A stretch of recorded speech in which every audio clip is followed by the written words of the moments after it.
Hi, ഞാൻ Sherin Davis. നമുക്കെല്ലാവർക്കും loan ഉള്ള ആളുകളാണല്ലേ. ഈ ലോൺ പെട്ടെന്ന് അടച്ചു തീർക്കാനുള്ള ഒരു ടെക്നിക്കാണ് നമ്മുടെ ഇന്നത്തെ വിഷയം. Welcome to our channel the money കോൺട്രറിയൻസ്.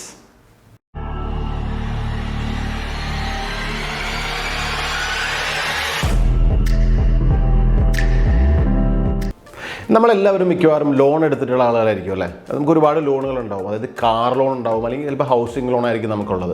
ഇപ്പോൾ നമ്മൾ റീപേ ചെയ്യുന്ന ഏറ്റവും വലിയ EMIകൾ എന്ന് പറഞ്ഞാൽ ചിലപ്പോൾ ഇതിൻ്റെ ആയിരിക്കും, കാർ ലോണിൻ്റെയും അല്ലെങ്കിൽ ഹൗസിംഗ് ലോണിൻ്റെ ആയിരിക്കും.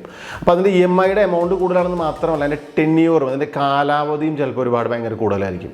അപ്പോൾ ഇതിൻ്റെ ഒരു പ്രശ്നം എന്ന് പറയുന്നത്, ഈ ലോണിൻ്റെ കാലാവധി നമ്മൾ 30, 35, 40 വർഷമൊക്കെ ആയിരിക്കും ഇതിൻ്റെ കാലാവധി. അപ്പോൾ ഹൗസിംഗ് ലോൺ അടച്ചു തീർക്കുമ്പോൾ 40, ചിലപ്പോൾ 30 വർഷമൊക്കെ ആവും. അപ്പോൾ നമുക്കൊരു തോന്നൽ വരുമല്ലോ, ഈ അടച്ചാലും ഇത് തീരുന്നില്ല എന്നുള്ളൊരു തോന്നലൊക്കെ നമുക്ക് വരും. അപ്പം ഞാൻ പലപ്പോഴും ഇങ്ങനെ ആലോചിക്കാറുണ്ട്.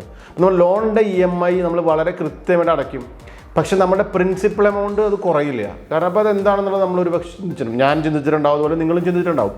അപ്പോഴാണ് എനിക്കൊരു കാര്യം മനസ്സിലായത്, ഈ നമ്മൾ അടയ്ക്കുന്ന EMIയിൽ അതിന് പ്രധാനമായിട്ടും അതിൻ്റെ ആ EMIയിലെ പൈസ എന്ന് പറയുന്നത് പോകുന്നത് പലിശയിലേക്കാണ്, അതിന് ഇൻട്രസ്റ്റിലേക്കാണ്, അല്ലാതെ ആ ലോൺ എമൗണ്ടിലേക്കല്ല.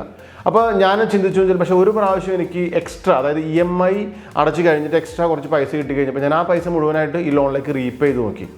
അപ്പോഴാണ് നമുക്ക് മനസ്സിലായത്, ഇപ്പോൾ ഒരു മാസത്തെ EMI കൂടാതെ അത് അടച്ചു കഴിഞ്ഞിട്ട് ബാലൻസ് നമ്മൾ അടയ്ക്കുന്ന എമൗണ്ട് എന്ന് പറയുന്നത് മുഴുവനായിട്ടും നമ്മുടെ ലോണിൻ്റെ എമൗണ്ടിലേക്കായിരിക്കും പോകുന്നത്. അപ്പോൾ ആ അടയ്ക്കുന്ന എമൗണ്ട് മുഴുവൻ ലോണിൻ്റെ ഒറ്റ അടിക്കാണ്ട് കുറയും. മനസ്സിലായി? അപ്പോൾ ശരിക്കും പറഞ്ഞാൽ EMI നമ്മൾ അടച്ചു കഴിയുമ്പോൾ നമുക്ക് അഡീഷണൽ എമൗണ്ട് പേ ചെയ്യാനായിട്ട് നമുക്ക് പറ്റിക്കഴിഞ്ഞാൽ, അതായത് നമ്മൾ അത്യാവശ്യമായിട്ട് സ്പെൻഡ് ചെയ്യുന്നത് മാത്രം സ്പെൻഡ് ചെയ്തിട്ട് നമുക്ക് അനാവശ്യമായിട്ട് സ്പെൻഡ് ചെയ്യുന്നത് കുറച്ച് നമുക്ക് EMI കഴിഞ്ഞിട്ട് ലോണിലേക്ക് അടയ്ക്കാൻ പറ്റിക്കഴിഞ്ഞാൽ നമ്മുടെ ലോണിൻ്റെ പ്രിൻസിപ്പിൾ എന്ന് പറയുന്നത് പെട്ടെന്ന് കുറഞ്ഞു വരും.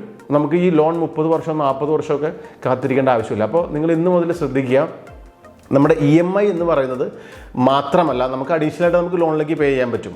അപ്പോൾ EMIക്ക് പുറമെ നമ്മൾ പേ ചെയ്യുന്ന ഫുൾ എമൗണ്ടും നമ്മുടെ ലോണിൻ്റെ എമൗണ്ടിൽ നിന്നും പെട്ടെന്ന് കുറയുന്നതായിരിക്കും, മുഴുവനായിട്ടും കുറയുന്നതായിരിക്കും. അപ്പോൾ ഇങ്ങനെ ചെയ്താൽ നിങ്ങൾക്ക് നിങ്ങളുടെ ലോൺ ഈ പറഞ്ഞ മുഴുവൻ ടെന്യൂർ, അത് 35, 40 വർഷം ആവുന്നതിന് മുമ്പ് നിങ്ങളുടെ ലോൺ പൂർണ്ണമായിട്ടും ക്ലോസ് ചെയ്യാനായിട്ട് നിങ്ങൾക്ക് പറ്റും.